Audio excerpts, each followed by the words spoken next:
పరిశుద్ధ గ్రంథము నుండి కొరింథీయులకు రాసిన 2వ పత్రిక 10వ అధ్యాయము 18వ వచనం. ప్రభు మెచ్చుకొనివాడే యోగ్యుడు గాని తన్ను తానే మెచ్చుకొనివాడు యోగ్యుడు కాడు. యేసుక్రీస్తు రక్తములో కడుగుబడి పరిశుద్ధపరచబడి సంఘములో చేర్చబడిన పరిశుద్ధులైనటువంటి దేవుని పిల్లలకు ఆయన వ్రాసిన 2వ పత్రికలో ఒక శ్రేష్టమైనటువంటి విషయాన్ని సంఘానికి ఆయన బోధిస్తూ ఉన్నారు. సోదరి సహోదరులారా, ప్రభు మెచ్చుకొనివాడే యోగ్యుడు కానీ తన్ను తానే మెచ్చుకొనివాడు యోగ్యుడు కాడు. ఈ కొరింథీ పట్టణములో ఉన్నటువంటి సంఘములో కొన్ని తారతమ్యాలు ఏర్పడ్డాయి. ఆ సంఘములో వారి మధ్యలో కొన్ని భేదాలు ఏర్పడ్డాయి. ఆ సంఘములో ఉన్నటువంటి ఆ సహోదరి సహోదరుల కొందరు నేను గొప్ప అని చెప్పి వారికి ఉన్న తలంతులను బట్టో లేకపోతే వారికి ఉన్నటువంటి ప్రత్యేకతను బట్టో వారిని వారు మెచ్చుకుంటూ నేను గొప్ప నేను యోగ్యుణ్ణి అని చెప్పి ఆ సంఘములో వారు అనుకుంటున్న వేళలో ఆ సంఘములో ఉన్నటువంటి విశ్వాసులను సరిచేస్తూ పౌలు గారి పత్రిక రాశాడు. ఈ పత్రికలో ఈ 10వ అధ్యాయము 12వ వచనాన్ని చదివితే మనకు అర్థమవుతుంది. తమ్మును తామే మెచ్చుకొను కొందరితో. సంఘములో ఉన్న విశ్వాసులలో కొందరు ఎలాగున్నారంటే వారిని వారే మెచ్చుకుంటున్నారు. మేమే యోగ్యులం, మేమే గొప్ప, అలా వారిని వారే మెచ్చుకుంటుంటే పౌలు గారు ఆ సంఘములో ఉన్న ఆ విశ్వాసులను సరిచేస్తూ సహోదరి సహోదరులారా, మిమ్మును మీరు మెచ్చుకోవడం కాదు, మిమ్మును ప్రభు మెచ్చుకోవాలి.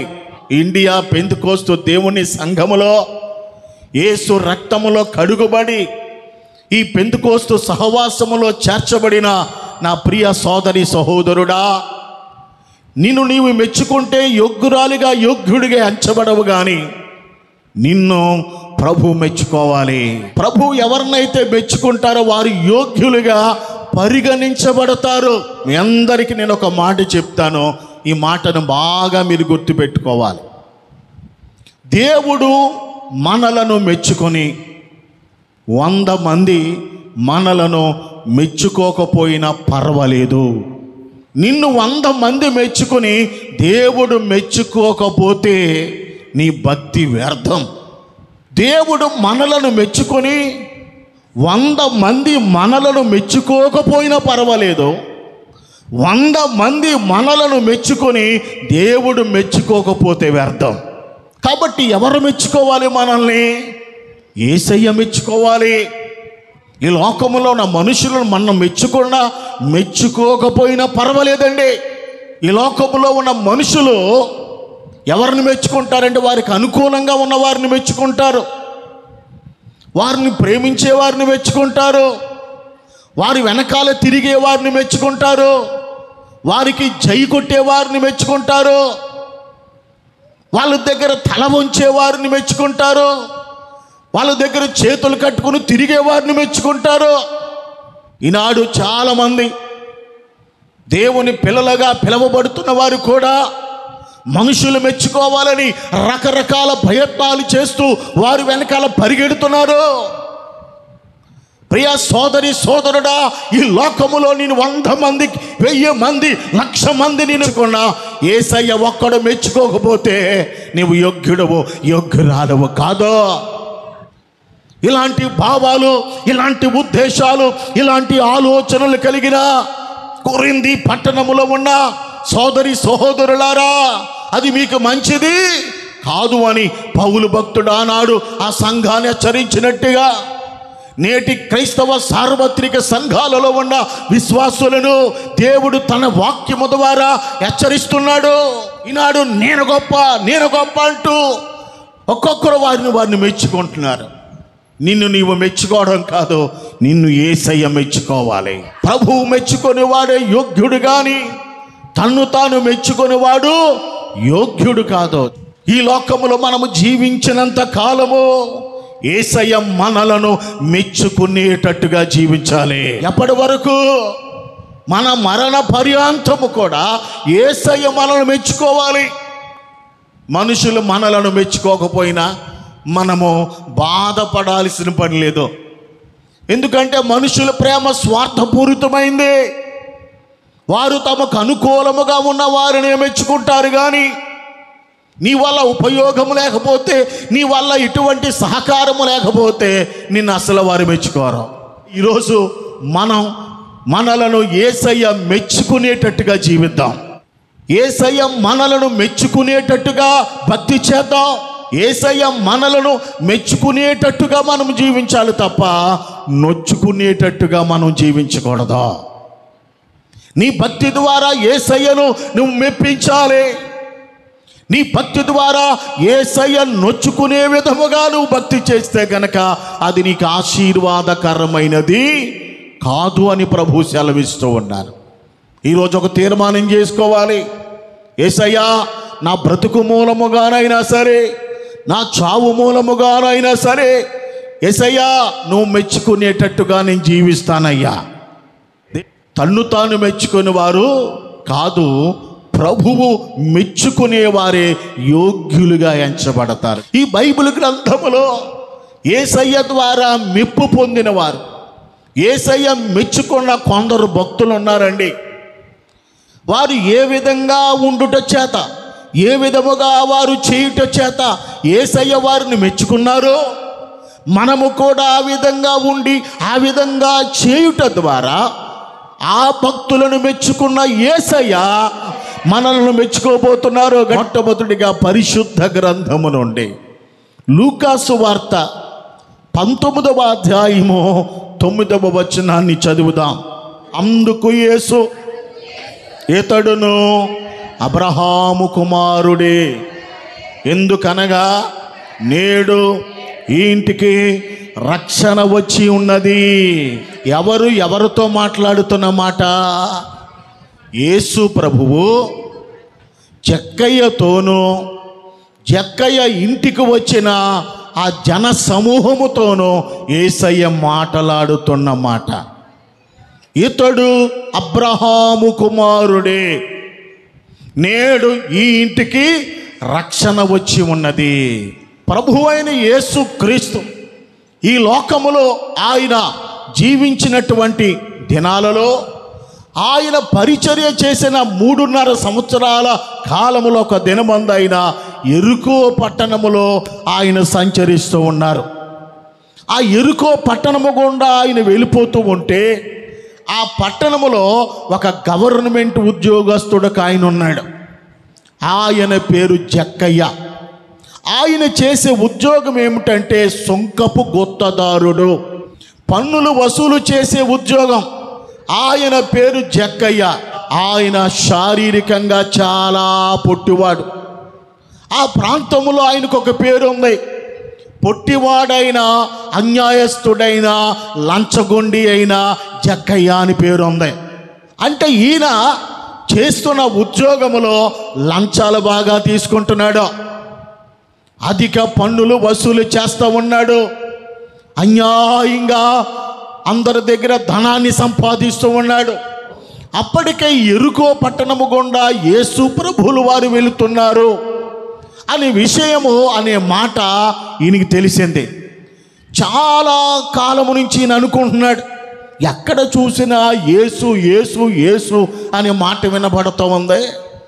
ఆయన దగ్గరికి వెళ్ళిన రోగులు బాగుపడిపోతున్నారట, ఆయన దగ్గరికి తీసుకువెళితే దెయ్యాలు పారిపోతూ ఉన్నాయట, గొప్ప కార్యాలు జరుగుతున్నాయట, చనిపోయిన వారిని బ్రతికించేస్తూ ఉన్నాడంట. అసలు ఈయన ఎవరో చూడాలని చాలా కాలముగా ప్రయత్నం చేస్తూ ఉన్నాడు. ఈ జక్కయ్యకు ఒక ఆశ ఉంది, ఆయన ఎవరో, ఎట్టివాడో చూడాలని ఒక కోరిక ఉంది. ఆ కోరికకు తగినట్లుగానే యేసయ్య యెరికో పట్టణానికి వచ్చాడు. ఆయనను చూడాలి అనే కోరికను బట్టి ఆయన చూడడానికి వెళ్ళాడు. ఆయన చుట్టూ వేలాది మంది ప్రజలు గుమికూడి ఉన్నారు. అందుచేత ఆయనను చూడలేకపోయాడు. అయితే అతనుకున్న కోరిక, ఎలాగైనా యేసయ్య ఎవరో, ఆయన ఎలా ఉంటాడో చూడాలనుకుని ఆయన ఏ మార్గం గుండా వెళతాడో ముందుగా ఆ మార్గానికి వెళ్ళిపోయి, ఆ మార్గంలో రోడ్డు ప్రక్కన మేడు చెట్టు ఉంటే ఆ మేడు చెట్టు ఎక్కేసాడు. మేడు చెట్టు ఎక్కి పైన కూర్చున్నాడు.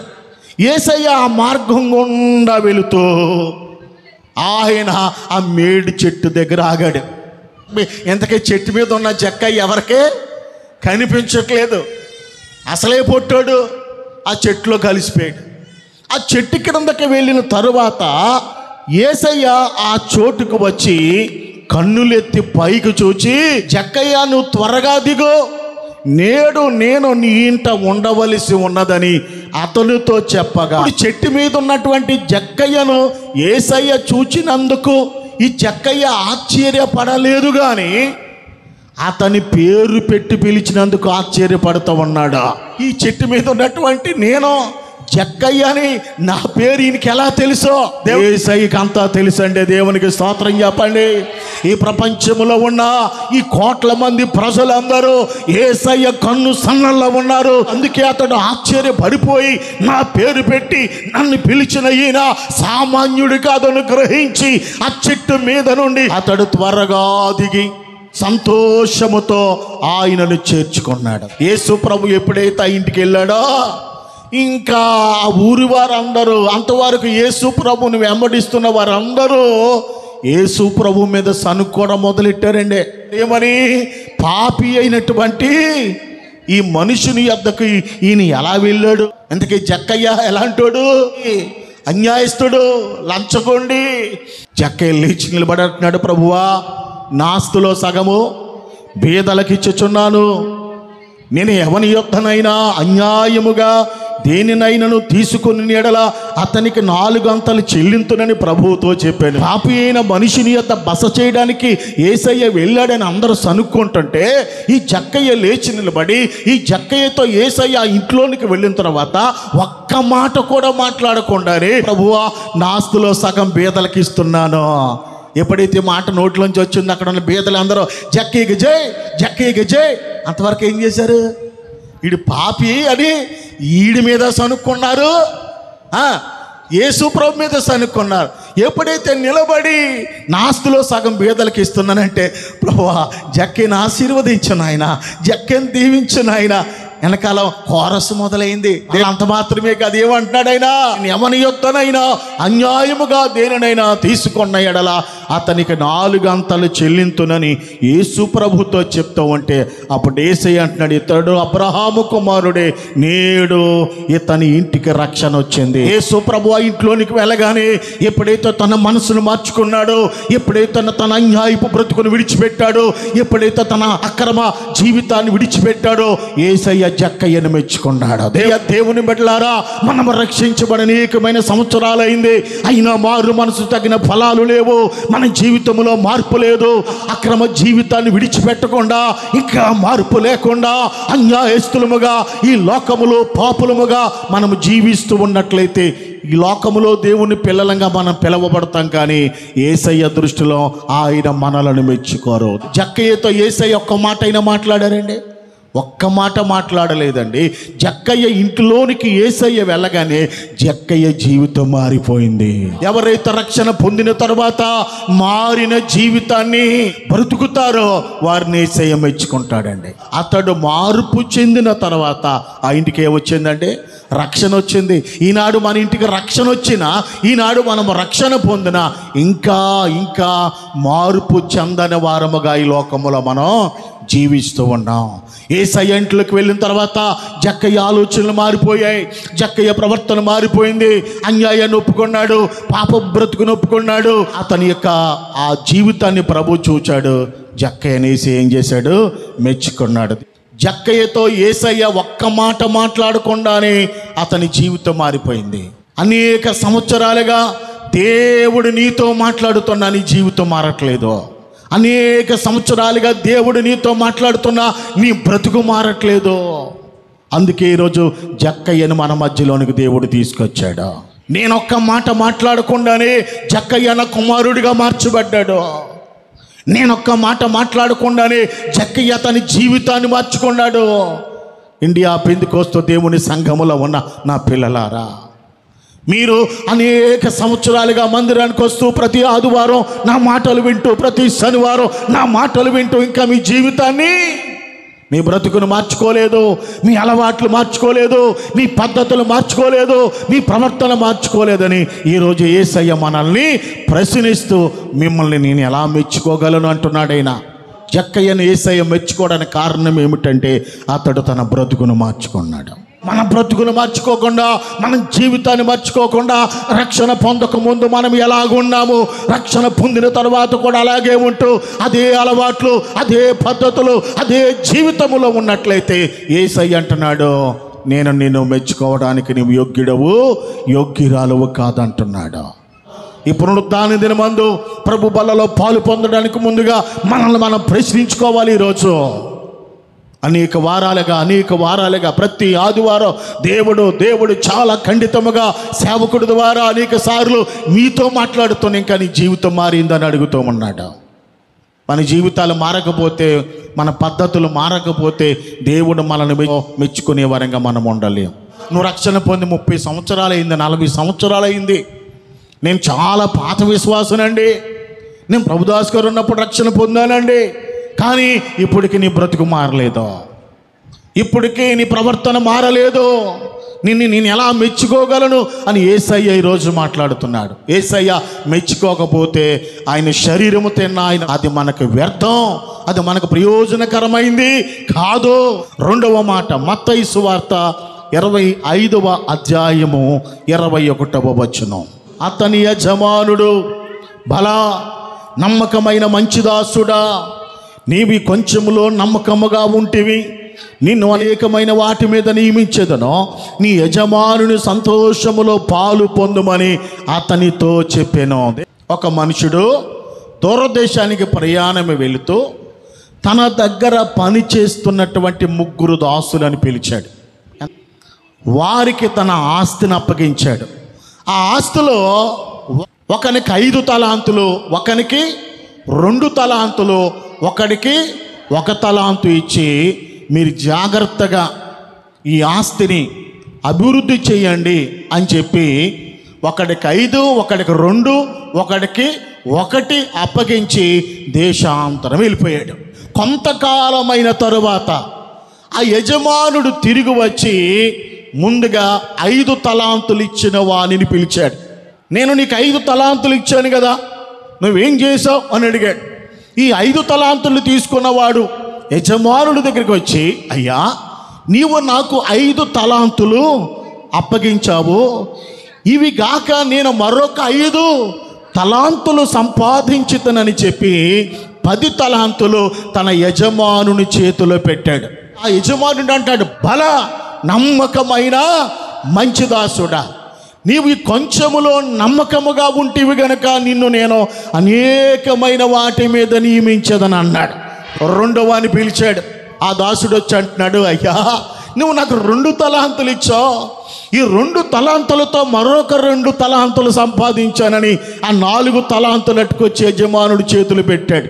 యజమానుడు అంటున్నాడు, బల నమ్మకమైన మంచి దాసుడా, నీవి కొంచెములో నమ్మకముగా ఉంటివి గనుక నేను నిన్ను అనేకమైన వాటి మీద నియమించేదనని ఆ 2వాన్ని కూడా మెచ్చుకున్నాడు. ఇంకా 3వాన్ని పిలిచాడు. ఆ 1 తలాంతు తీసుకున్నవాడు యజమానుడి దగ్గరికి వచ్చి అన్నాడు, అయ్యా నీవు విత్తని చోట కోయువాడవును, చల్లని చోట పంట కూర్చుకొను కఠినుడు అని నేను ఎరుగుదును, కనుక నేను భయపడి నీ తలాంతును భూమిలో దాచిపెట్టాను, ఇదిగో నీది నీవు తీసుకొనమని అతడు తన యజమానుడితో చెప్పినప్పుడు అందుకు అతని యజమానుడు అంటాడు, సోమరువైన చెడ్డదాసుడా.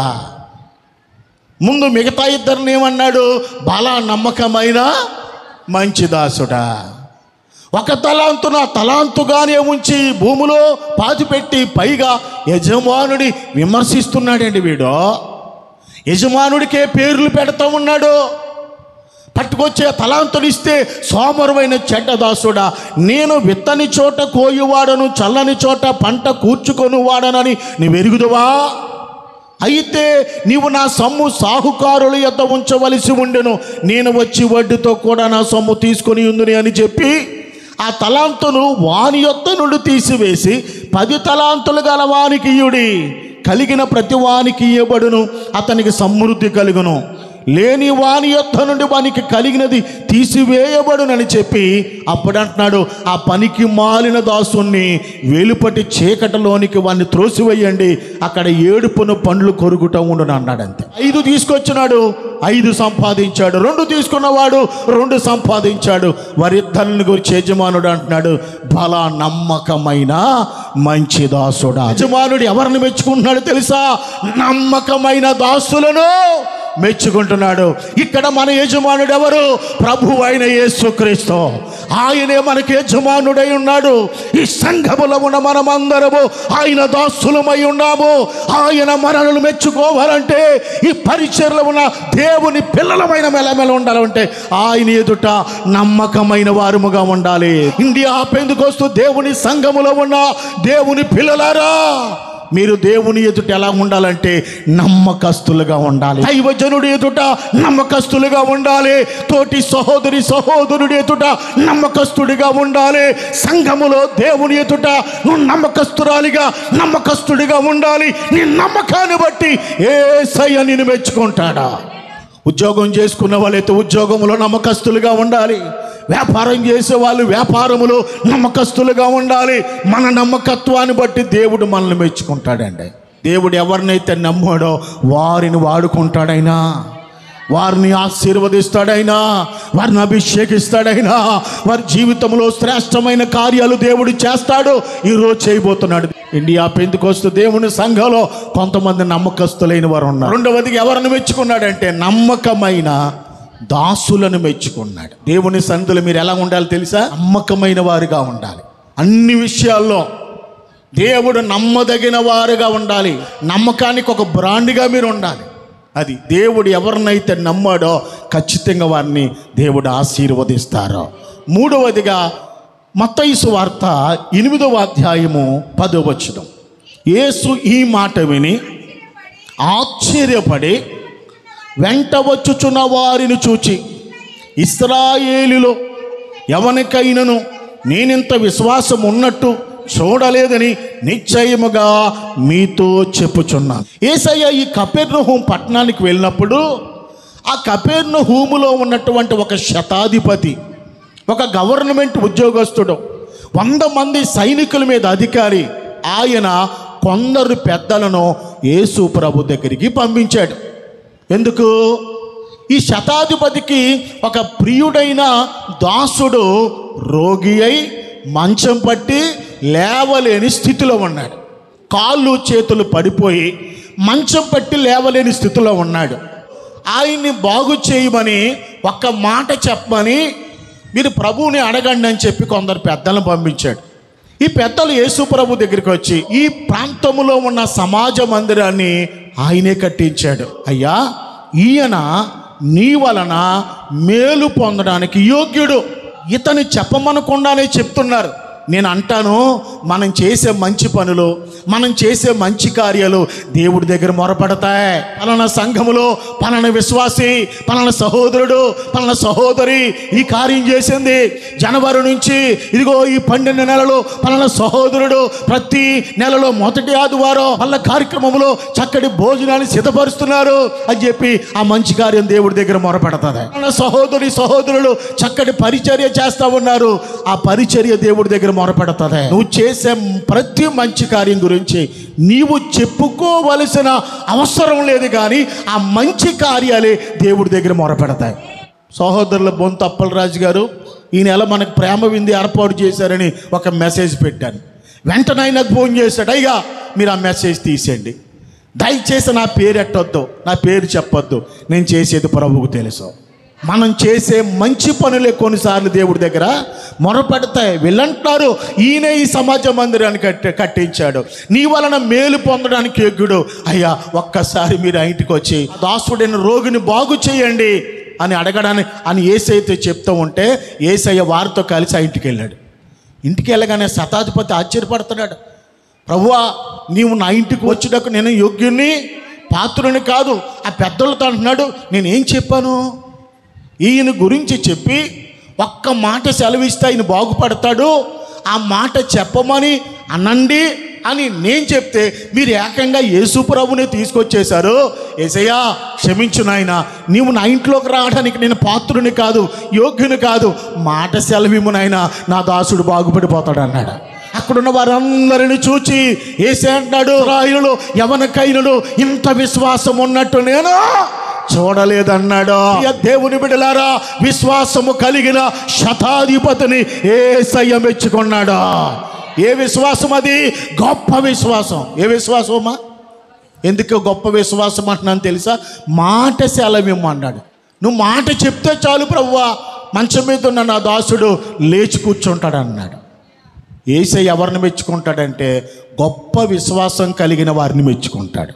చాలామంది సంవత్సరాలు పడి దేవుని మందిరానికి వచ్చిన విశ్వాసం ఉన్నదండి.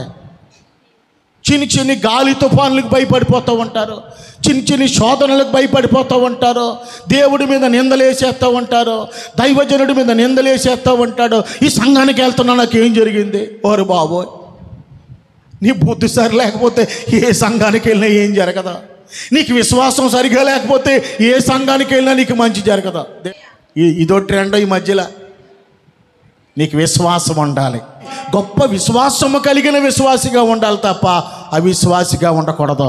తోమతో యేసే అంటున్నాడు, తోమా అవిశ్వాసివి కాక విశ్వాసివయుండు, చూచి నమ్మిన వాడి కంటే చూడక నమ్మిన వాడు ధన్యుడు. పౌరుషం వచ్చింది, అందుకే మన భారతదేశానికి వచ్చేసాడు తోమ. దేవుని సన్నిధిలో మనం అవిశ్వాసులుగా ఉండకూడదు. విశ్వాసం అనున్నది నిరీక్షింపబడి వాటి యొక్క నిజ స్వరూపం, అదృశ్యమైనది ఉన్నవనుడికి రుజువై ఉంది. పరిస్థితులు అలా ఉన్నాను, నా దేవుడు వాగ్దానం చేసిన నా దేవుడు గొప్ప దేవుడు, నమ్మదగిన వాడు, నా జీవితంలో తప్పక కార్యం చేస్తాడని ఎవరైతే విశ్వాసంతో ఉంటారో వారిని యేసే మెచ్చుకుంటాడు. అందుచేత మీరు ప్రార్థన చేయనప్పుడు మీరు అడుగుచున్న వాటి నెలను పొంది ఉన్నామని నమ్ముడి, అప్పుడు అది మీకు దొరుకును అన్నాడు. కొంతమంది భలే ప్రార్థన చేస్తారు, చేసిన తర్వాత ఎక్కడంటాడబ్బా, ఎక్కడైపోద్ది, ఎక్కడేమో ఏం చేసావు, గొప్ప ప్రార్థన చేసేసావు, బయటికి వెళ్ళిన తర్వాత ఏమైపోయింది? విశ్వాసం ఊడిపోయింది. విశ్వాసము, గొప్ప విశ్వాసము కలిగిన శతాధిపతిని యేసయ్య మెచ్చుకున్నాడు. 4వది లూకాసు వార్త 10వ అధ్యాయం 42వ వచనం. మరియా ఉత్తమమైన దానిని ఏర్పరచుకొనెను, అది ఆమె యొద్ద నుండి తీసివేయబడదని ఆమెతో చెప్పాను. మార్త యేసు ప్రభువును తన ఇంటికి రమ్మని ఆహ్వానించింది. ఆహ్వానాన్ని మన్నించి యేసు ప్రభుల వారు ఇంటికి వెళ్ళి కూర్చున్నారు. ఈయన కూర్చున్నాడు, ఈమె ఎక్కడికి వెళ్ళిపోయింది? విస్తారమైన పని పెట్టుకుని ఆ పనిలో మునిగిపోయింది. ఇంటికి ఆహ్వానించిన యేసు ప్రభువుని మర్చిపోయింది. ఈ మార్త గారికి ఒక చెల్లి ఉంది, ఆమె పేరు మరియా. యేసయ్య పాదాల దగ్గర కూర్చుని యేసయ్య మాటలు వింటుంది.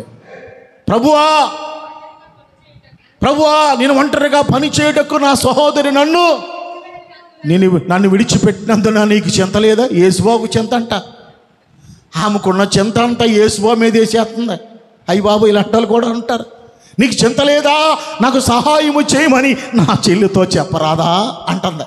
అంటాడైనా మార్తా మార్తా నువ్వు అనేకమైన పనులు కలిగి విస్తారమైన పనులు పెట్టుకుని తొందరపడుతున్నావు, కానీ అవసరమైంది ఒక్కటే, అదే మరియా ఉత్తమమైన దానిని ఏర్పరచుకున్నది ఆమె యొద్ద నుండి ఎవరు తీసివేయ లేరని చెప్పి మార్తకు చొరకలండించాడు. ఇక్కడ ఎవరిని మెచ్చుకున్నాడైనా? ఎవరికి చొరకలండించాడు? మరియను మెచ్చుకున్నాడు, మార్తకు చొరకలండించాడు. ఇంతగా మరియను ఎందుకు మెచ్చుకున్నాడు? యేసు ప్రభు పాదాల దగ్గర కూర్చుని ఆయన బోధ వింటుంది. యేసయ్య నిన్ను మెచ్చుకోవాలంటే ప్రతి ఆదివారము దేవుని మందిరానికి వచ్చి యేసయ్య పాదాల దగ్గర కూర్చొని ఆయన బోధ వినాలి. మీరు ఎక్కడ కూర్చున్నారు తెలుసా? యేసయ్య పాదాల దగ్గర కూర్చున్నారు. మీరు అడగొచ్చు, ఎక్కడ ఉన్నాయి యేసు పాదాలు చూపించండి. మహా మేధావులు మీరు. ఆయన ఏమన్నాడు? ఆకాశము నా సింహాసనము, భూమి నా పాదపీఠం అన్నాడు. ఈరోజు ఎవరైతే దేవుని మందిరానికి వచ్చి ఆయన పాదాల దగ్గర కూర్చొని ఈ మాటలు వింటారో వారిని యేసయ్య మెచ్చుకుంటాడు. మందిరానికి వచ్చి యేసయ్య పాదాల దగ్గర కూర్చొని ఆయన మాటలు వింటున్న మరియను మెచ్చుకున్నాడు. నువ్వు రక్షణ పొందావు, మరి మందిరానికి రాకుండా ఏవో పనులు ఎట్టుకొని, లేకపోతే ఖాళీగా ఉండే మంచం మీద పడుకొని చేతిలో రిమోట్ ఎట్టుకొని, టీవీ ఎట్టుకొని టిక్కు టిక్కు టిక్కు, లేకపోతే సెల్ ఫోన్ ఎట్టుకొని ఉంటే నేను యేసయ్య మెచ్చుకుంటాడా? ప్రభువా నేను రక్షణ పొందేశాను అంటావు కదా పరదేశంలో ప్రియులార పాట అయిపోయాక. అప్పుడు అంటాడు, అమ్మా అయ్యా నువ్వు రక్షణ పొందావు కానీ ఆదివారం మందిరానికి వచ్చి నా పాదాల దగ్గర ఇప్పుడు కూర్చున్నా, నువ్వు నా ఉపదేశం ఎప్పుడు విన్నావు అని నిన్ను అడుగుతాడు. దేవుని సన్నిధిలో రక్షణ పొందినటువంటి క్రైస్తవులు ఆదివారం మందిరానికి వచ్చి ఆయన పాదాల దగ్గర కూర్చుని ఆయన మాటలు వినాలండి. ఇది ఎంతో ధన్యత. చివరిగా లోకాసు వార్త 21వ అధ్యాయము 4వ వచనం. వారందరూ తమకు కలిగిన సమృద్ధిలో నుండి కానుకలు వేసిరి గాని ఈమె తన లేమిలో తనకు కలిగిన జీవనమంతయు వేసినని వారితో చెప్పాను. ఒకరోజు యేసుప్రభు మందిరంలో ఉన్నారండి. కానుక పెట్టె ఉన్న చోట కూర్చున్నారట. కానుక పెట్టెలో తమ కానుకలు వేయుచున్న ధనవంతులను పారచూచాను. కానుక పెట్టె దగ్గరికి ఒక బీద విధవరాలు వచ్చి అందులో 2 కాసులు వేసింది. ఈ 2 కాసులు వేసిన ఆవిడ ఎవరు? బీద విధవరాలు. ఈమె 2 కాసులు వేసింది. యేసయ్య చూచాడు. ధనవంతులు కూడా కానుకలు వేయడం చూచాడు. అందరూ వెళ్ళిపోయిన తర్వాత యేసయ్య ఎక్కడున్న శిష్యులతో అంటున్నాడు, ఈ బీద విధవరాలు అందరికంటే ఎక్కువ వేసింది అన్నాడు. ప్రభువా ధనవంతులు విశేషంగా వేశారు కదా, ఈమె 2 కాసులు వేసింది కదా, అందరికంటే ఎక్కువ వేసింది అంటున్నావేంటి అంటున్నారు శిష్యులు.